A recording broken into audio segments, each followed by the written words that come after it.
Welcome to the Realitone podcast. I'm your host, Antonio Alcazar, again. I'll always be your host. I don't know why I said again. And today I'm with Tom, a good friend of mine. Say hi, Tom. Hi, Tom. So for those of you who are just joining us for the first time, although it's only 4 episodes in, so if you're just joining us for the first time, go back and watch those 4 episodes, or listen to them, I mean.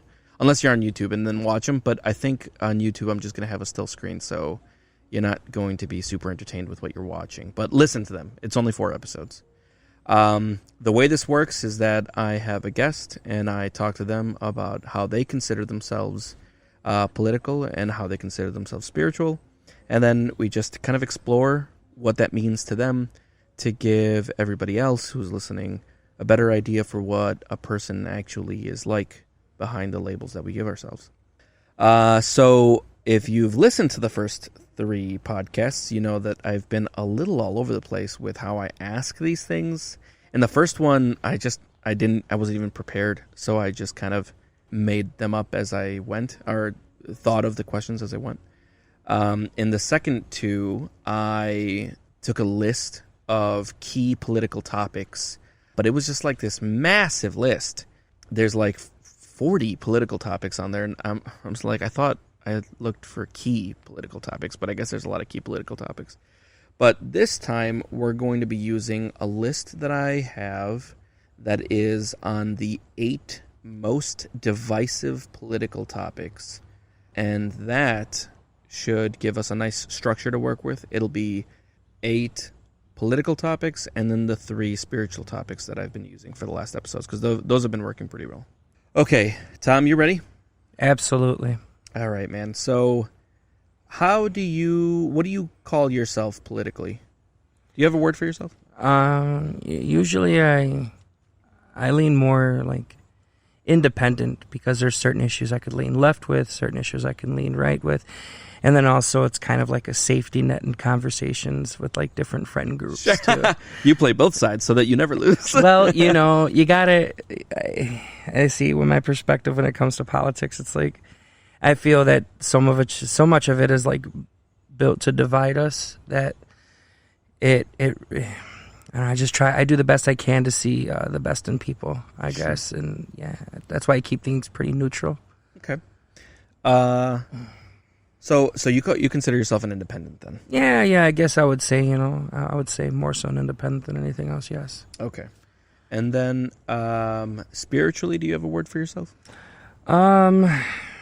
No, I would say that I'm a spiritual person. I mean, I grew up in mainly a Latino Catholic home with, brujeria and santeria being a real big middle ground for us. Like, my grandmother was really deep into that stuff. Hold on. Yeah. We're getting ahead of ourselves. Yeah.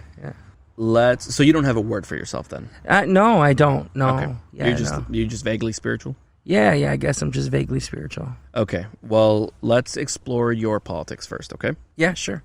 So the first topic we're going to talk about is climate change. How do you feel about climate change? I feel that climate change is real. I mean, I worked for a solar company for a little bit, and we really dug into what was going on as far as like carbon emissions and the way it's affecting the atmosphere, and it's making the polar ice caps melt, and that in turn is making the water levels rise, and that in turn, I mean, it's you can't get any more obvious, at least in my opinion. I mean, prospectively, we can see there's change around us, and science shows that the history is correct. I mean, but then you hear other sides of the argument too, where I mean, I'm not like a marine biologist, or sure, I don't study weather, so yeah. But so you could be getting lied to. I could be being lied to, but sure. How do you feel about that? What do you think the likelihood is that we're being lied to? Oh, 100%. You think that we are for sure being lied to? About everything. There's not 100% truth to anything. I see what you're saying. That's why. But like, do you think that there's a good chance that climate change isn't an issue and that leftist scientists are trying to take our money somehow? No, without a doubt, it's real. I mean, you can tell just in the last 10 to 20 years, you just with how shorter our winters have gotten. Sure. Being in the Midwest, we see these changes a lot. I mean, it's windy up here, it's cold up here, and it's gotten a little bit warm. Yeah. Where we're used to those really cold winters, and I haven't been around this earth for more than 30-something years, but I don't know, man. Like, winters here are like 6 months long. Yeah. Like it starts in like late October, and I'm not feeling warm until like mid-April, Well, I feel like the frigid cold, that month and a half we've gotten this past few years has been, usually it's 3 months. Like that, or 5 months. You're talking like January, February, maybe March, and December, January, February. And it's just it's been getting shorter. Yeah, it's been getting shorter and shorter, man. All right. So for sure, climate change real. Oh yeah, absolutely. All right. So how do you feel about environmental protections? Environmental protections, like you mean like the credits that corporations get in order to like. Those pollution credits that some corporations get, things like that? Well, environmental protections like don't build a pipeline through here. Yeah, absolutely. Or, like fracking. Yeah, I guess it all depends on circumstance. I know with fracking, I did see that movie about fracking. What was it called? I can't remember. Can't remember, but it was a pretty good film. It was about So you got radicalized? Like when you watched, did you watch the whaling movie?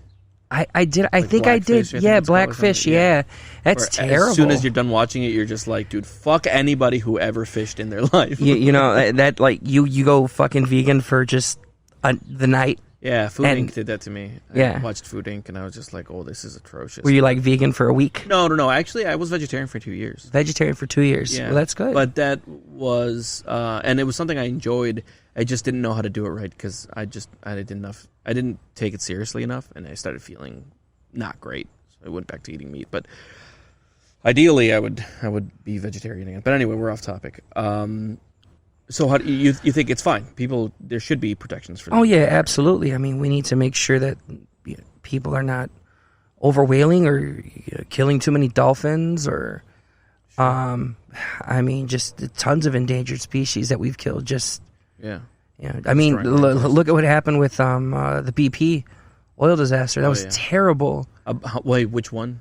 Oh, yeah, which one? Exactly. Because there was one that happened. The big one? The big one was in the Gulf of Mexico, or whatever, right? That was in the Gulf of Mexico. Was the big one, right? And then there was another one that happened that was like by Greenland or something like that, right? It was in between. There was another oil spill too. Are you talking the Exxon Valdez? I think that was the no, but that one wasn't. That was like an oil tanker. That was okay. Yeah. But yeah, we need these environmental protections to hold people accountable. Yeah. To hold these multi-billionaire companies. Accountable. I mean, there are some. I forgot which one what company it was, but there was one company that was just like unloading all their sewage and like burnt up oil and shit into like some rainforest outside of the United States. They were just like, fuck this area in particular. Like we're just gonna dump here.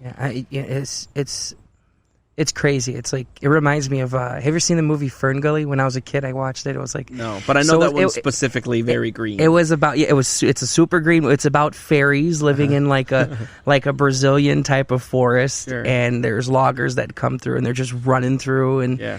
Leaves it up to a couple fairies come and save the day. You know that movie? I like to think of Greenpeace as those fairies. Oh, all right. Did you know that movie was a big like controversial thing with Robin Williams? Oh yeah, he was in it. I remember that now. He was that bat. He was the bat. Yeah. Oh God. There was like the whole loved Robin Williams, man. The whole Robin Williams genie fiasco with Disney happened because of that movie, because of Fern Gully. Really? They had gotten him first. But anyway, if anybody wants some tea on Disney and Robin Williams. You should look up what happened with Fern Gully and Aladdin. It's a cool story, but that's not what this podcast is about, so we're going to continue. All right, how do you feel about guns? Guns. Yeah. I feel that guns are a necessary evil. Okay. So we should have them? I think we should have firearms just as much as the next person should have a knife. Do you own a firearm? No, no, I don't. No. Why?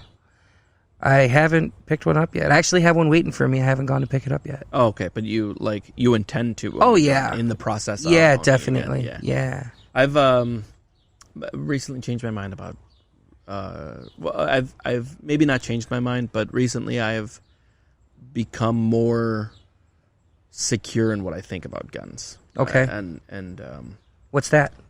Well, this podcast isn't about me. But, okay. But I do. But I think that in this country, you should probably have a firearm and learn to use it and just be safe with it. But you should probably have one. Cool.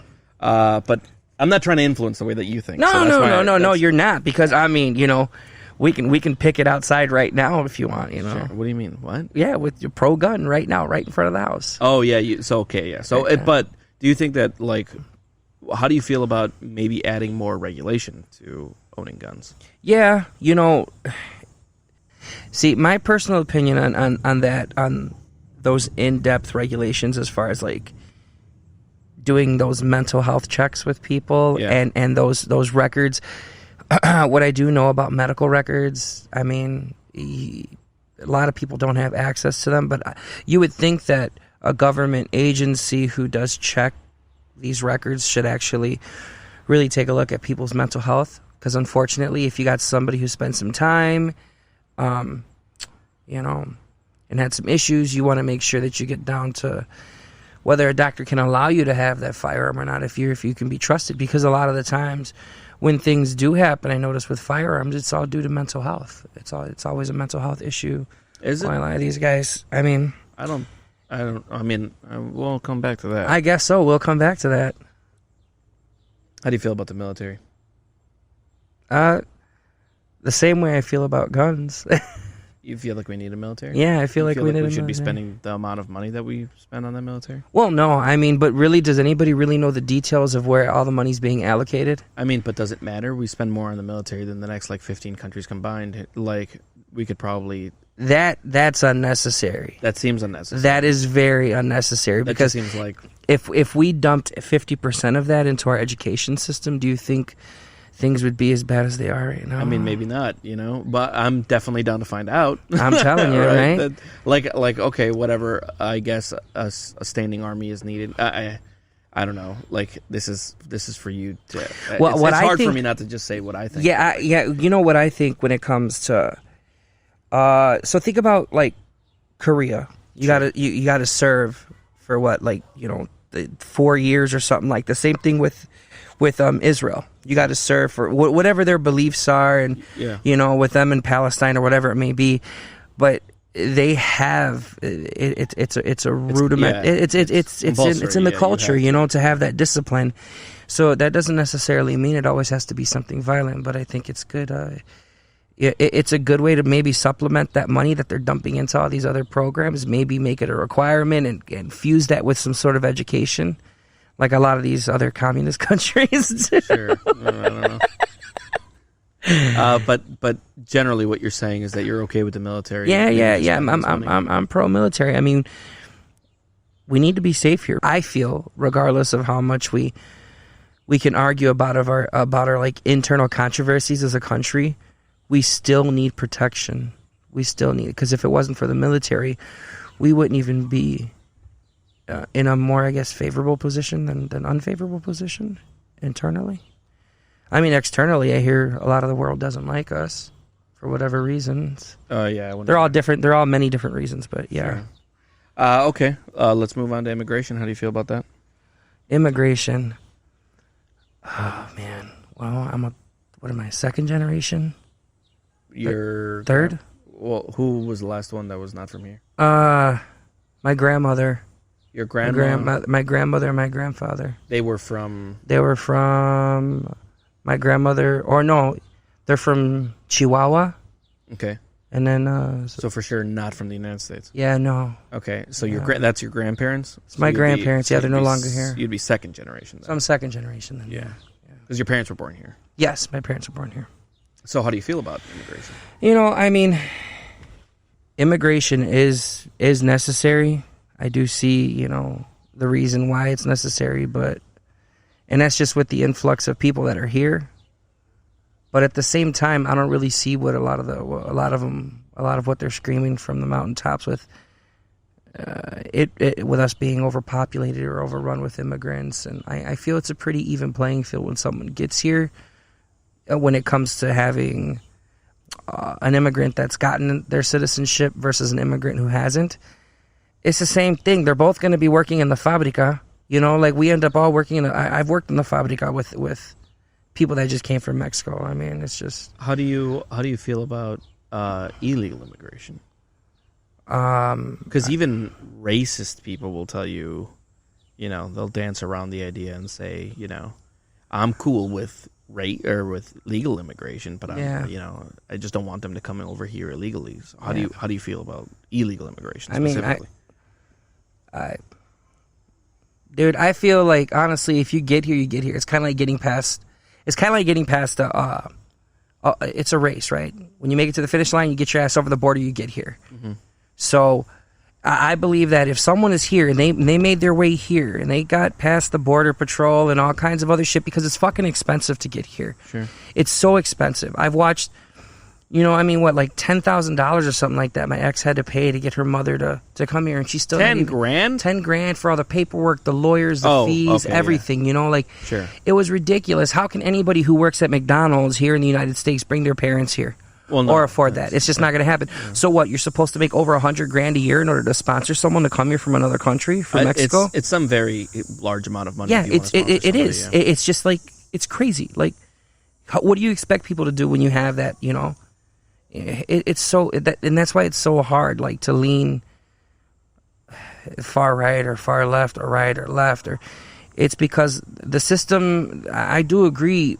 The system is broken. There needs to be a lot of restructuring when it comes to even policing, when it comes to militarization of things, and when it comes to education. But so then you feel that immigration is fine, and they should make it just easier for people? They should make it way easier for people. What have you done in school? Have you gone to university? Have your children's gone to university? Have you guys? Sure. What can you do to make this country better? Well, what if you don't have any education? Well, then, should there still be a way to get in here? Absolutely, there should still be a way to get in here. I don't know what would be what would be the solution. But fundamentally, you have no problem with immigration. Fundamentally, I have no problem with immigration whatsoever. Sure. Okay. Or what do you mean, like the service of immigration, or people immigrating here? Immigrating, yeah. Like you don't have any problem with foreign people. Absolutely not. Why? Yeah. I'm a foreigner. We're all fucking foreigners. This country's built by foreigners. All right. How do you feel about education? Education right now? Yeah. It's shit. Yeah? The schools are shit. The public schools are shit. Okay. My kids, oh my God. So with my oldest son, we've been through like 3 or 4 different schools because the teachers just don't have the capacity anymore to deal with the children. Yeah. You know, it's. Are you sending your kids back to school this year? My daughter, yeah, but unfortunately the 2 boys they're gonna do some Khan Academy thing and. Khan Academy. Yeah, I guess it's just some online. It's a virtual school. Oh, sure, virtual schooling. They're able to earn all the necessary credits for them to get into college if they did choose to do so. And your daughter's going to in school? Yeah, I'm going to find out this coming week, but they wanted to do 3 days virtual. Oh, sure. 2 days in. Yeah. And alternate that, you know? Yeah. But, yeah. But generally speaking, we're not doing a great job in your eyes as far as the education system? No, dude, not at all. I mean, it's just, God. No, not at all. How do you feel about our post-secondary education? You mean like technical schools and things like that? Yeah, collegiate level stuff. Collegiate level type of things? Yeah. Well... Do you think it should be provided as a right like it is in some other more developed countries? Absolutely. What do you mean, like in Canada? Don't they do that? No. I don't know if Canada does it. I know for sure Germany does it. Yeah, and there's an... there's got to be a bunch of fucking countries. I can't... Like, Finland, I can't Finland, I think they do. I have no idea. But, like, if you told me Finland did, I wouldn't be like, surprised. Yeah. I'd be like, of course they do. They're happy. What the hell? Look at them, you know? Because they want their people to be educated. Yeah. But, like, how do you feel about that? Should we have Absolutely. that? Absolutely. Dude, so... Growing up on this, we can dig into that later. But I mean, it's just, it just wasn't a priority growing up in school in Chicago. Like even Chicago, and then when I watch my kids go to school, going to schools here in Milwaukee, it's really no different. Yeah, teachers are underpaid, their classrooms are overfilled, and there's no money being allocated to new buildings or to hire new staff, or to give people like a reason to believe in it, because if these teachers are struggling, they're not making enough money to support themselves. And then, I mean, dude, I've seen teachers that had to pay for fucking school supplies for these kids. Yeah, I've met a couple of teachers that have said that to me. And book bags, pencils, like everything. Blows like my mind. These kids come to school with nothing. They gotta buy their own chalk and shit. Like they come to school with like nothing, dude. And it's just, I feel like the generation that I come from, at least growing up in the urban areas of like even Chicago and Milwaukee, there just wasn't a lot of financial education for my parents, and a lot of it is due to like living in redlined neighborhoods. Sure. You know, we just didn't have the support, because if our parents were terrible, we really couldn't go to school and find that something to really hang on to really change. Yeah. It took, like, for me... You were trying to stand on sand. Yeah, dude, like, even, like, for me, growing up, my parents didn't teach me anything, man. I really had to learn from other men. Yeah. I latched on to other men to learn things, because my father just was so distraught and shit with losing his father and this and that, and it was just a whole bunch of messed up stuff. But anyways, yeah. But, yeah. Okay, so, next. All right, how do you feel about the healthcare system in the United States? The healthcare system? Yeah. I work with people every day, like doing sales, going to people's homes. Yeah. A lot of elderly people. Sure. Who are pinching pennies just to buy milk, eggs, and cheese and butter. Yeah. Because they're just not getting the help that they need. Yeah. And they have to pay full price for their medication. Blood pressure medication, asthma medication, whatever else they need. It's a struggle. It's hard. And I feel like our medical system, like, again, funds are, like what you said, the funds are being allocated to our military. But whatever they're being or whatever, yeah, instead of the things that fucking really matter. People. So you think the government should provide medical treatment for everybody? Well, look at the fucking taxes we pay. Look at the taxes we pay. I mean, we'd pay more if we pay. Look, if we were going to have medical coverage, for anyone in need, food stamps for anyone in need, I would gladly give you 40% of my income. 40%? I would give you 35 to 40% of my income to help that many people. Sure. I mean, you're helping everybody at that point. If everybody, paying, and you'd be fine with 40%. Well, yeah, that's because, an enormous amount. Well, look, I'm going to be paying $600-700 a month to insure my family. Sure, yeah. And if I didn't, you got a whole fucking family, right? Too, hey, so for instance, $600-700, yeah, and they're like, well, your insurance is covered, but we're going to take $600 to help everyone else out too, though, per month. Sure, yeah. Sure. It's not just you, but everybody. Everyone. Yeah. Come on. You'd be fine with that. That's good. All right. And then last topic. Actually, before we move on, I do want to hit one more thing. Actually, a couple more topics. This list is incomplete. Okay, so I'm going to hit you with a couple more, okay? This is going to be a few more than I intended. Women's reproductive rights. Who's got the right to choose? The woman does. Yeah? Absolutely. Okay. Yeah. You're confident? Hell yeah. Who am I to tell a woman what to do with her body? Sure. Okay. Some people aren't ready for things, right? Some women just aren't ready. Yeah. And I've been there by the side of people that I've loved who've gone through those things and held their hand through them and been there for them. You know, because sometimes a kid doesn't need to come into a world that, you know, and I feel whatever her decision it is, you know, like we have no right. How about LGBTQ rights? They're people just like us, bro. Yeah, I mean, everyone should have equal rights. All right. Yeah, I can't wait to talk to people who have, because so far, every single person that I've asked, you know, women reproductive rights, yeah, the woman's right to choose every time. Absolutely. LGBTQ rights, you know, should they have the same rights as everybody else? Should they be protected over the law? Yeah, of course. I have a couple of people get on the docket that are very right leaning. Some of them are. Those are the ones you're hungry for, huh? Well, bring them. No, I'm just like I'm so like I don't even know what a conversation like that's going to be like. But anyway, it's just so funny. Like I feel weird asking those questions because clearly they're people. Why would you even have to ask? I know, and I have a lot of, you know, friends who are cops and firefighters and sure, you know, Back the Blue and all that, you know, and they know where I stand. You know, at some point I'm going to have to ask you to let me talk to them too. You know, I'm sure there'd be a couple of them that'll give you a role. All right, so here's my last question. How do you feel about, specifically speaking of, how do you feel about the police and the Black Lives Matter movement? I love what the Black Lives Matter movement is doing. Yeah. I love what it stands for. Yeah. And unfortunately, sometimes you got to discipline something so it can get better. Sure. So you think that the violence is just it's what they're asking for. They wanted it to get violent, so now they have to get. It's like if you're not going to change with peace, it doesn't matter. It doesn't matter what kind of cage you put someone in.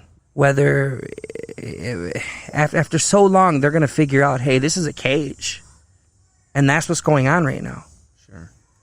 Whether people like it or not, it's a cage, and people are fucking tearing it down now. So, you think that's what we're seeing right now? Yeah, dude. Systematic oppression is a cage. It's an invisible fucking cage. And then after the degradation of those neighborhoods that I grew up in, once there's nothing left to sow, there's nothing there. Where do you think the ones who've been in cages are going to go? They're going to come to you. They're going to eat the fucking rich. Sure. That's what's going to happen. And that's what's happening right now. You know, so at the beginning of this conversation, you told me that you were an independent, but you sound very liberal. I mean, you sound just as liberal as I do, you know? Yeah, you know. Like, I'm like these are the same things that I say. I'm as liberal as a kid. I know, but you're just I know. I like to play the middle side. I don't see that. Yeah, but you know, the thing about the thing about me is, regardless of who the people are, and I'm not going to feel I'm not going to feel the rage to fuck somebody up, to hurt them. You know what? That's why you consider yourself center? That's why I consider myself center. But like on the issues, you're pretty far left. Yeah, but on the issues, I'm pretty far left. I'm a Latino, married to a black woman. Yeah, you think that puts you in a real specific camp, you think? Yeah, absolutely. I mean, there's Latinos for Trump, man. Yeah. And there's black people for Trump. Yeah, so I know. I know, right? You'd see, the thing about it is, Uncle Tom's come in all shapes and sizes, right? Yeah, you think that's what it is? Yeah, man. I have a hard time understanding where the support comes from oppressed communities who are literally, they're putting a person on a pedestal that is literally trying to make their lives worse. Yeah. I don't get where that comes from. I don't know if it's fear, but I can't wait to talk to some of those people. Sure. I like we said in the first, or like I said in the first place, it's education. Sure. It's experience. You know? All right, hold on. Yeah. So let's move on to spirituality, because I want to get into like how you got here and how you became this person. So let's quickly define yourself. You said you don't have a name for yourself or a word for yourself as far as spirituality goes, but do you have an idea for what you conceive of as God? Yeah. What I conceive as God is everything around us, the force that moves everything. So I see that as God, as the God of my understanding, like I learned in recovery, being in recovery and in NA, is not only, I don't think it belongs to a deity. I feel a lot of the deities that people have like carried with them. They are a version of that. And it's just doing the next moral and right thing. I mean, I've experienced some pretty intense spiritual stuff. And I think that's really what firms my belief in believing that there's something bigger than me. So you think that God is just kind of like what? God, I believe God is a benevolent energy that moves everything in and out and only wants the best for us. Okay, so you do feel in an active God. You believe yeah, I do. Yeah. How do you or do you have an idea for? Do you believe in a soul? Oh yeah, I believe in a soul. What do you think the soul is? I feel a soul is the energy that helps our moving parts within our body. Sure. Yeah. It's a consciousness too. Okay. You know, I believe that our soul is also that deeper consciousness that we like look through our own eyes with. Is it still you? It is and it isn't. I think it's an accumulation of energy and years and time of other things. That's the way I feel, at least, because... What do you mean? Elaborate on that. Okay, so there's some things I remember things from when I was a baby, when I was a toddler, like things like that. And I remember I have dreams of memories and things like that. Of things that happened? Of things that happened, yeah. Like tons of things. Like just my brain just goes crazy with that stuff. It's kind of weird. But like things that happen in this life? Things that happen in this life, and I mean... Who knows? Yeah, I mean, maybe in a life before. So you feel like you I may feel like that, yeah, like I may have too? remembered, yeah. That's kind of weird, I know. No, I mean, listen, this is a judgment-free zone, man. I don't like to talk about it because then you come off sounding crazy, you know? Sure. Well, like, I mean, you're anonymous, man. That's the whole point. That's a great, you know? I mean, I'm going to know you're crazy. But and then, you're like, yeah, Tom, what does your past self think of this? Right? Can you talk to your past self now? All right, and then last question. How do you feel about the afterlife? Do you have any thoughts? Yeah, I mean, I think that the afterlife is real. I feel that it's a place that we go where we're either chosen to move on into another body or another being. Yeah. So you fully expect to still have some form of experience after Absolutely. That? I feel like the consciousness that I'm in now is a consciousness that I'm going to carry with me. So you'll have your memories? So I'll have a chunk of these memories. I feel like, at least, yeah. It's cool because you kind of there's a movie with Robin Williams, What Dreams May Come. Oh, that's one of my five. That's probably in my top 5. It's one of my favorite. It's one of my all-time favorite movies. It's a comfy movie for me. Yeah. I watch it maybe once or twice a year. It's man, I fucking love that movie. When he goes to hell, yeah. or to Hades to save his wife, she had no recollection of who he was, but she was living in that moment of suicide. Yeah. So I kind of feel like that's what happens. When you feel like that metaphor. That metaphor is maybe hit it a little close. Yeah, maybe hit a little close for me. Yeah, to be honest, I don't know. I'm blown away by how. I think it goes a little poetic, but I'm always blown away by how possible that feels. Yeah, that movie. It just there's something about the experience, the physical.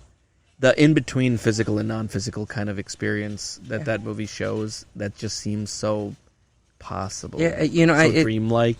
For that's kind of like I think the level of pleasure I kind of seek when I want to drink or use drugs. I want to be there, where that place, that thing, that feeling, that maybe extra physical kind of experience. Yeah. That's interesting. Okay, so let's talk a little bit about where you came from, brother. When you were young, did you grow up in a political place? A political household, a spiritual household? What was that like? I grew up in they weren't so political. Your parents weren't? Yeah, my parents weren't so political, and they were a little spiritual, but... Spiritual how? You said earlier that you... Because my grandmother, she was a bruja.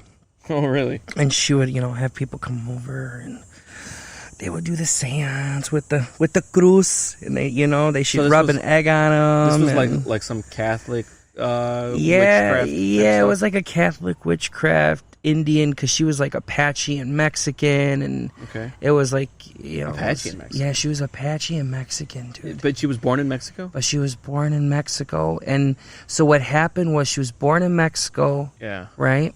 They gave her, because they found out that she was half Apache. Half Apache. Half. Like her dad was Apache, her mom was Apache. Like her dad was. Okay. And they sent her to go pick cotton in Robstown, Texas. Okay. So all of her sisters, and they're real dark too. Okay. They disowned them because of this. I guess my grandmother, one of them, they were like a farmer or something, and so they sold them to this cotton picker. What? Yeah. They sold your grandmother? They sold my grandmother and her sisters to a cotton picker. What year was this? Probably in the 40s, 30s. So like human trafficking? Yeah, like human trafficking. Because she was a coyote for a long time, too. Your grandma was? My grandmother was, yeah, dude. She was a coyote for a long time, was what I hear. And then she would also do all that other stuff. She was a hustler, man. Sure. She was a hustler, She didn't speak, she couldn't speak or write English, but she could understand it. Sure. I mean, she couldn't read or write it, but she could speak it, she could understand it. And so she knew how to gamble. That lady could play some Paco. She could play poker. She was just bingo. So you saw her do witchcraft stuff? Oh, yeah, dude. We slept in a room. There was a guest room of hers that had a shrine with all the saints and the Santa Muerte, and she had everything all and the whole thing, And I think growing up, she found safety in that. Because maybe it deterred a lot of the people away. Maybe the ones that were a little not good for her. Sure. Maybe it was a defense mechanism too at the same time. Well, but for you, growing up with some of that stuff, did you kind of just have like an implicit understanding that existed, or were you interested in it? Yeah, I've always been interested in it. I mean, I fell in love with it. That's what always, And she had this shrine in this room. In that guest room I was telling you about, and we would sleep in there, and this place is wicked haunted, like shadows crawling on the ceiling. Seriously. Yeah. Seriously. I know you think it's it. Listen, the last person that I interviewed also swore that she saw some, like, that she's lived some she described some incredibly haunted experiences, and like I told her too, I'm just like, you're lying to me. There's no way that you experienced that stuff. Yeah, dude. So there's shadows on the ceiling. We would run through the hallway. They would trip us. No. Swear to you. Maybe you were just a clumsy kid, brother. bro. Maybe that. You know what? Maybe that's what it is. And I'm just like, because those things can happen, right? You're a kid and you force yourself to believe these things, and they just end up not being real. Like, but you were in an environment that fostered the idea that I stuff was, right? must So be. Since considering that the idea was fostered, and I was exposed to it all the time, then of course I'm going to believe that these things, are supernatural. Yeah, it might be. Yeah, that could and be that's how you coded those memories. Exactly. Yeah. I mean, who am I to say what's not? I believe in an entire universe of stuff that's happening, not the physically. multiverse. Yeah, exactly. I believe in a multiverse, but so I'm not going to be the first one to tell you that you were probably just some crazy clumsy kid, but like also, I don't know. You grew up in a household that definitely fostered the idea that spirituality and specifically praying to spirits and to saints was a thing. Mm-hmm. And you grew up in a home that you felt was haunted. Yeah. How long did you stay there? It was my grandmother's house. So my parents would leave me there quite a bit. I mean, there for 10 years. So for 10 years you were in and out of that house. Yeah. And then when you were a little older, when did you start like paying attention to the world's politics? I think when I was around probably 9 or 10. The whole Clinton thing. Remember the Clinton and Monica Lewinsky scandal thing? Barely, bro. I mean, I'm 32 at the point of this recording. I can't even remember. I must have been 10 years old when that was happening. I definitely wasn't paying attention to politics when Monica Lewinsky and Bill Clinton were in the news. Oh, God. The blue dress. So there was a blue dress. Sure, I remember that. Yeah, I mean, I remember had a splooge on it. I remember the news sensationalism. Yeah. I remember the impeachment. But I didn't care, like that's like there wasn't me looking into the nuance of what he was being accused of. I just remember there were sexual allegations. He denied them. It was on SNL every fucking Saturday. It was a big thing. It was a big thing on SNL. But yeah, I mean, that was my first introduction to politics as a child, was that. Sure. And then, because you're like 2 years older than me. Yeah, I'm 2 years older than you. Yeah. But it's not much. Shoot. Yeah. Well, I mean, even 2 years, because I remember, when I was around 12, I want to say, I must have been, 14 or 13 when Bush became president. No, I was 12. You were 12. Yeah. But by then, like, I remember 9/11. So like 2 years is a solid amount of time. Dude, I remember that morning so vividly. So you were already becoming aware of the world's politics by the time.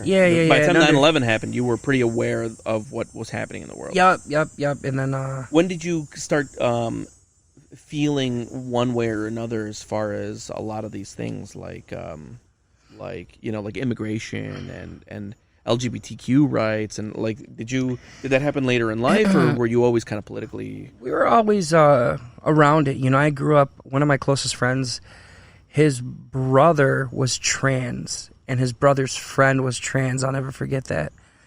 And I had a crush on his brother's on the sister. Sure. Growing up with family who were gay and people from different ways and walks of life, it was kind of like it was a regular thing where I'm from, and just accepting people for who they are. Sure. So you weren't necessarily political about that. You just kind of experienced them as part of a normal world. Yeah. But I mean, you would know, being in Chicago and being in the restaurant business with my father all the time and things like that. You'd run across your racist every now and again, but I mean, Chicago wasn't like that. It wasn't really until I moved out up into Wisconsin that I really uncovered like racism. And it wasn't just white people that were racist to me. It was black people racist to me too. So you were just I was just kind of like in the middle, like, I'm a different type of person, and I couldn't find a good friend group. Did you have friends that were brown? What do you mean? Hispanic? Did you grow up in any kind of... Yeah, dude. Like, once you were here in Wisconsin, did you have, like, a Hispanic kind of community too? No. I hung out with natives when I was up here, when I moved up here. Native American? Yeah. How? I went to middle school with this kid, and I got really close to him and his family. Yeah. Yeah. And that was really kind of like your group? And that was my guy. Yeah. That was my guy, but I always, like, spread myself between two different friend groups, 2 or 3 different friend groups. I never stayed... Really, because I really didn't have an identity. I had like an identity crisis forever. Like, who exactly am I? What do I want to do? Sure. I didn't have a lot of guidance growing up. Like, none. So yeah, what was up with that, by the way? So, like, your parents, were they just not, like, around? Were they pretty absent? My parents drank a lot. They did a lot of coke, and they partied a lot, and they threw their lives away. And then it was really tough. Lots of parties, lots of... any birthday was their party. Oh, sure. It was one of those things, real ratchet type of environment. And, but, they meant well. They just went through some tough times growing up, and they just never knew how to grow up. Sure. So I really don't blame them for, Yeah. It's just, it is what it is. But so that you didn't have any, like, specific hands-on guidance as far as your parents went? Dude, I didn't know how to be a man. Really? I didn't know how to be a man. I didn't know how to... What does that mean to you, by the way? Because this is the second time you've referenced that. Yeah. What do you feel like being a man is? I guess not so. See, I need to stop that. That's not being a man, but being an adult. Okay. I didn't know how to adult. Sure, you were. Yeah. So they never taught me how to. I get the difference. Yeah. So for you, that wasn't necessarily saying that you didn't know how to be a gendered person. Yeah. You were just saying how to be an adult. Exactly. Man. Yeah, versus a boy. Because I mean, where I come from, that's like the thing to say to be an adult. Be a man up, and like one of those things. It's never like. How do you feel about gender norms, though? What do you mean? People like identifying as... No. What a gender norm is? Yeah, like, do you think that there are gender roles that you're supposed to play as the man? No. No? No. That's not the relationship you and your wife have? No, it's not. It's really not. She and I, she's the dick and balls of our relationship. That's for sure. And I'm okay with that. Yeah. I'm okay with like that. she takes on, by dick and balls you mean she takes on more traditionally... She takes on the traditional male roles. Yeah, the masculine roles. Yeah, I guess then. So we don't really care because, I mean, if there's a spider that needs escorting... She's the one that... if there's a spider that needs escorting out of our residence, I'm the one to pick it up and take it outside because she just freaks out. Sure, yeah. And I'm okay with spiders. I love them, you know? I'm not okay with spiders, but I'm also not afraid. I'm not afraid of them. I always just go, it's really, this is going to sound stupid, but I always walk up to a spider and I go, I'm sorry, bud, I just don't want you to bite me in the middle of the night, and I know you don't know any better, and so I kill him. I mean, it's nice that you say sorry before killing it.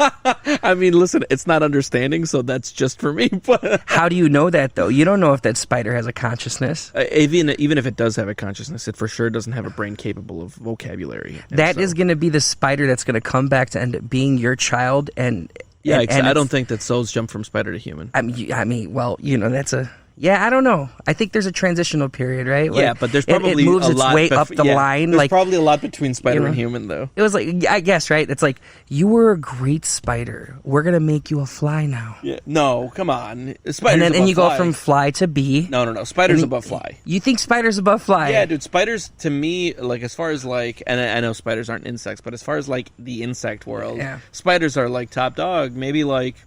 I guess maybe a mantis or something would be better than a spider, but not a fly, a house fly. Now, would this be a male spider or a female spider or a male mantis or a female mantis? I have no. I know that one eats the other, but I have no clue. Okay, because I think the female mantis is the one that rips the head off of the male mantis. Can you imagine that world? Jesus Christ. Oh wow, what a world! Huh? It's like an episode of Sliders. You know? But here's the thing though, they don't have pleasure or pain or even thought. They might have some rudimentary consciousness where they're kind of experiencing something. Yeah. But there's not like a pleasure center. You don't think it's like thinking, man, that was a great cup of coffee this morning. They definitely don't have vocabulary in their minds. Okay. Our brains can barely handle vocabulary. A chimp's brain can barely. It's kind of like Planet of the Apes, with the role reversal where we start speaking chimp and the chimps start speaking human. And dude, maybe that's the way they look at us. I don't think even mice and rabbits have any kind of common language. No, definitely not language, but even not communication, sound recognition and stuff like that. Yeah, maybe that as vibrations, but definitely not fucking words. Okay, we got a little off topic, but so you just didn't have any kind of parental figures. No, not really. We couldn't last in an apartment for maybe a year or two, and then we moved to another place. I never had a consistent school. We were just all over, constantly all over. I wouldn't wish that on any kid. So the moving around all over the place, you think that had something to do with your ability to make something of yourself as far as education? Yeah, because I feel like if I would have had, for instance, I'm a musician and I'm an actor now, and if I would have had... So you think that moving around all over the place and not having strong parental guidance stopped you from being able to kind of develop as far as what you became as an adult? Yeah, and I wish my parents would have taken just such a,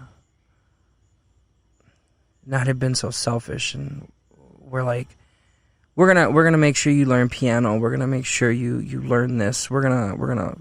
Do you think that we're gonna empower you? I was never empowered. Sure. I was always put down. But I was never empowered. Do you think that any of that plays into how you feel things should be structured as far as government? Yeah, absolutely. That's what I was kind of thinking right now, to kind of touch on that. I feel that my generation or our generation, this mid-30s, now we're in our early to mid-30s. I just feel like growing up in an urban area or a place that's economically deprived is what it is, really. Sure. When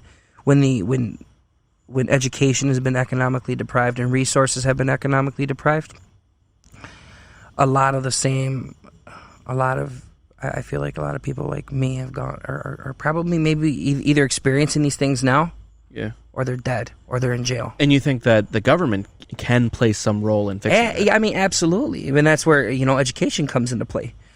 What if my dad wouldn't have been such a fuck up if he would have had somewhere to go back when he was a kid, when his dad left his mom, and because I'm actually writing, I'm in the process of writing a TV show and a pilot for Netflix for this, and it's going to be about my parents' life, and it's going to lead up into mine.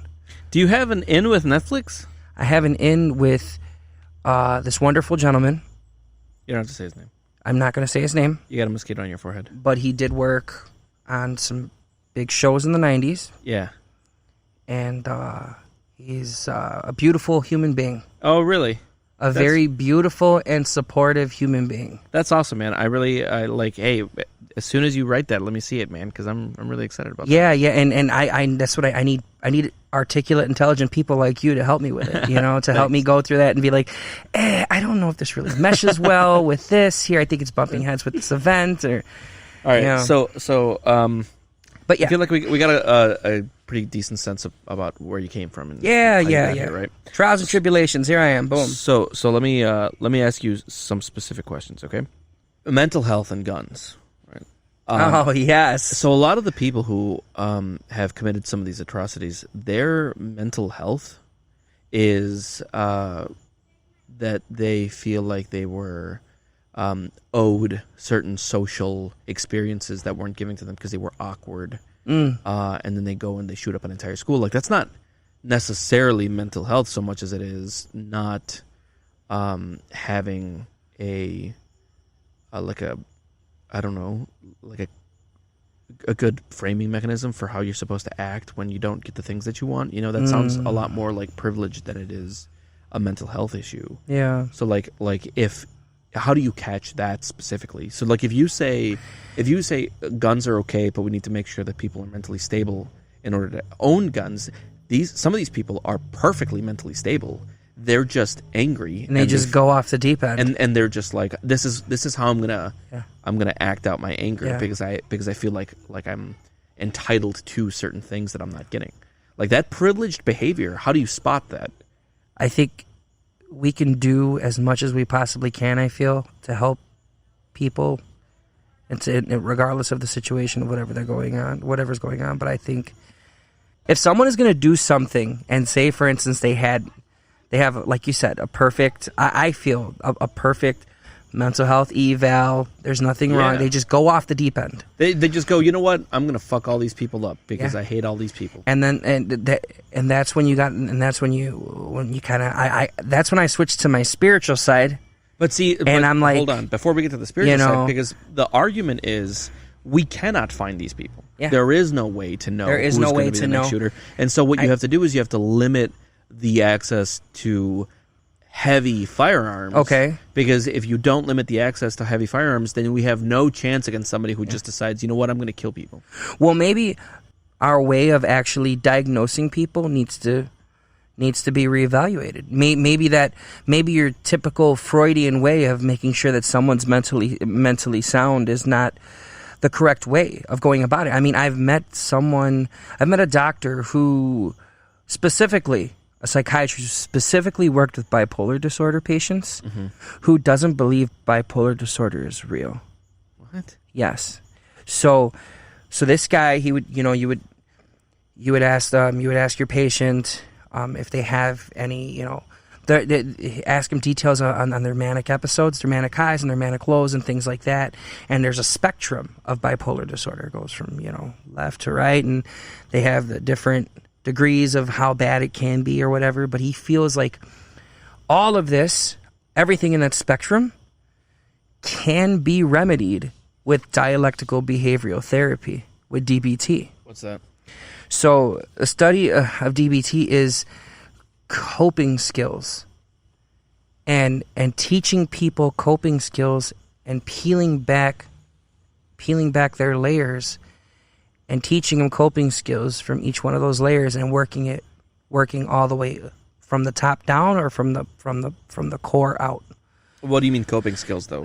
Deep breathing exercises, meditation. Oh, really? Understanding the decisions you're making and how you got to the decision that you made. Before you have a manic or a depressive Before episode? you have a manic or a depressive episode to kind of... He doesn't believe that there are any real, like, neurological... There's no real hardcore neurological issues there when it comes... Because bipolar disorder... This is a doctor... Treating out of one of the top... Literally, one of the top... facilities in the country that people go to. Famous people, locals, obviously, but people with money, they go to this facility seeking care. That's an incredibly interesting fucking doctor. Yeah, the guy's great. What? The guy's great. He's a great guy. Oh. The guy's great. Is he a great doctor? I mean, I don't know. I'm not a doctor, and I'm not someone to like evaluate him on a collegiate level. Okay, but I feel like do you think he's right? I mean, I think that dialectical behavioral therapy works. I don't know if it's the remedy for everyone with bipolar disorder. For something that's serious. Something that's like... I feel like everybody could I mean, essentially... What you're saying is, so like with dialectical whatever behavior, I've never even heard of that. Yeah. But that just sounds like a lot like Buddhism, where you're just like, handle yourself in the moment, handle yourself clearly. Think clearly. I mean, bipolar disorder is a real mental disorder. Like it's a real mental health issue. Yeah. Well, I mean, there we go. You know, like is our perspective? I don't know if you can Buddhism your way out of mental health. Well, I mean, can you Buddhism your way out of a Freudian belief system? I mean, I have out-rationalized, I've changed my framing mechanism for a lot of things that caused depression and anxiety. Yeah. But my depression and anxiety weren't neurological imbalances. They were framing mechanisms that I gave too much credence to as I grew up and eventually was able to outthink them. But there are probably real neurological mental health issues. Yeah. I mean, you can't just outthink your way out of I believe that. I believe, schizophrenia and things like that. I mean, how do you schizoaffectoid disorder and those types of things. Yeah, but I don't think that a proper framing mechanism is going to help a person that literally has a dissociative disorder. Yeah, I mean, to disassociate yourself from reality, and then also to like, what is reality? Is it the reality of our cognitive perspective of where we are right now? How do you feel about reality? Do you think reality is real? I mean, man, I don't know, man. Okay, so I do think not being real. I do think the things that I can feel, touch, smell, see. Yeah, I think those things are real. Listen, I don't want to push you too much on this gun issue because like there is no answer. But like I said, there is no. Yeah, I'm just wondering where you stand on the idea that you can't really find those people. You really can't. Yeah, I mean, so then in a way, I kind of contradicted myself too with saying, maybe checks, some sort of other deeper checks to make sure that people aren't gonna use these weapons for mass murder. But in that sense, you're saying, okay, you can own a gun, that's fine, but we're going to periodically go through all of your shit. That's true. There you go. Because that'd be the only way to find somebody who's like really harboring some crazy racist or homophobic, like the Orlando shooter, like somebody who's harboring those terrible intents. That was terrible. You'd have to go through their shit to find that out, man. And so you're saying, okay, you can own a gun, but you're giving up your all idea of privacy from this point forward. I don't think people are going to be down for that. No. I mean, but yet everyone has a Google Home in their house, and everyone. Listen, I'm asking you to give me the right answer to. Oh shit! I used your name. I'm gonna have to. You're gonna have to edit that out. Listen to me, Tom. You're gonna have to give me the answer to gun control right now. All right. So here's the answer to gun control right now. Yeah. Okay. Right now, this answer. Sure. Just take away all the guns. Just take away all the guns, and everybody should just have really sharp, floppy Sikh swords. Sure. And if people want to fight, they just go out in the street and they fight it out. Like, you gotta have a sword. Yeah, like adults. Like adults. All right, let's move on. So earlier you said that it's important for a government to have a standing military, especially ours, because we need to defend ourselves from foreign powers. Absolutely. Do you think that the military right now is defending us from foreign powers? Absolutely not. So, like, if we didn't have a military, would we be invaded? Absolutely. Yeah, who would invade us? North Korea. North Korea. Yeah. Would invade the United States of America. Russia would invade Russia us. would invade the United States of America? Russia would invade the United States of America. No country has invaded another country in like 150 years. No, probably not. But no country has invaded any other country for a long time. Well, actually, that's not true. Yeah. It's Crimea. Yeah, Crimea. And that was Russia. Well, I mean, what about not Budapest? China and Taiwan. China and Taiwan. Yeah. I mean, you know. All. Yeah, look what happened to the But you think they come Taoists to the and the United Buddhists. States? Absolutely. If they went into those bordering into those little bitty poor bordering countries There was with a no Japanese defense. general that said you can't invade mainland U.S. because there'd be a gun behind every blade of grass. That's true. You couldn't invade this place. That's First true. of all, this is an island. That's true. But what Canada and Mexico aren't gonna let what anyone has through. empowered us to have those ideas, those ideals? It's our military. And who we are as Americans and the rights that we have to bear arms. That's if we didn't have that freedom of choice and thought, then I don't think people would be as armed as they are here in this country. Do you think that we need guns in order to defend ourselves from the United States government? Why are you laughing? That's literally why the Second Amendment was written. Yeah, it was. It was to protect ourselves from internal tyranny, right? Yeah. Yeah. Do you feel like that's a reality? Well, I mean, it is what it is, right? Do you think that if the I feel government like it wanted is. to attack us, that our 9mm would do anything against tanks? You'd be surprised what some people got stacked in stocks up in their places. Not anything that's anti-tank. I don't know, man. No, not enough. I'm telling you, man. I'm The telling most powerful military on the planet. You think the most powerful military on the planet is But going to go the down thing about it, against a 12 the most powerful military on the planet is our people. I don't think if it got to the point our people would not kill our people. Oh yeah, is that why the Black Lives Matter movement is doing so well, because our people aren't killing our people? Well, I mean, there's just not enough. I think that there's plenty of evidence that shows that the American bootlickers are absolutely willing to shoot Americans. Look what the Germans did to their own people too. For sure. Yeah. Doesn't take much to shoot your own people. Yeah. I think that's like a really silly thing to think. You, sir, have changed my perspective on that. Okay, I like that. All right, how about this is the last one? Okay, Perfect. So you say that there's probably going to be some situation where we carry your memories after death. Yeah. So you die and you'll have some semblance of who you were in this last life. Yeah. Maybe an accumulation of memories, but you'll have some sense of who you were. Yeah, right? yeah, some sense of the consciousness of who you were. But your memories are stored in your brain. Yeah. And if you have a degenerative brain disorder, or if you get impaled somehow and you're still alive, but your memory center is destroyed, you no longer have your brain or your memories right now. That's without death, which probably is a little worse on you than your brain having a degenerative brain disorder. So why do you have an expectation that you'll have memories after death when you could lose your memories right now as a live person? Yeah, it's entirely brain controlled. Yeah, yeah. I mean, I guess if you say it's entirely brain controlled, but I feel like they're like, look at Alzheimer's. But I feel like our consciousness does absorb pieces of that, like our spiritual consciousness absorbs pieces of those things and keeps them. I feel like it's a computer that we'll never really completely understand. Okay. It's the power.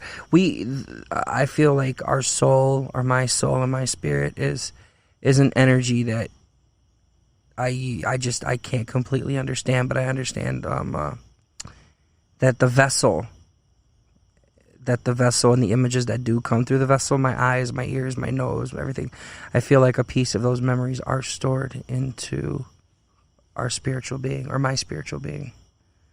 So you think that there's some kind of like coded energy that is retained in the form of memories, even without a brain? Even without a brain. You just have that, like, a feeling that that's the case. Yeah. I guess, yeah, it's just a feeling. Yeah. I'm not telling you you're wrong. I don't know. I'm just saying, I just wanted to hear what you thought after I told you the brain thing. All right, brother. Well, thank you for giving me this time to talk to you. Thank you for having me. About I appreciate who you are. it. So, thanks everybody for listening to this 4th episode of the Real Tone Podcast.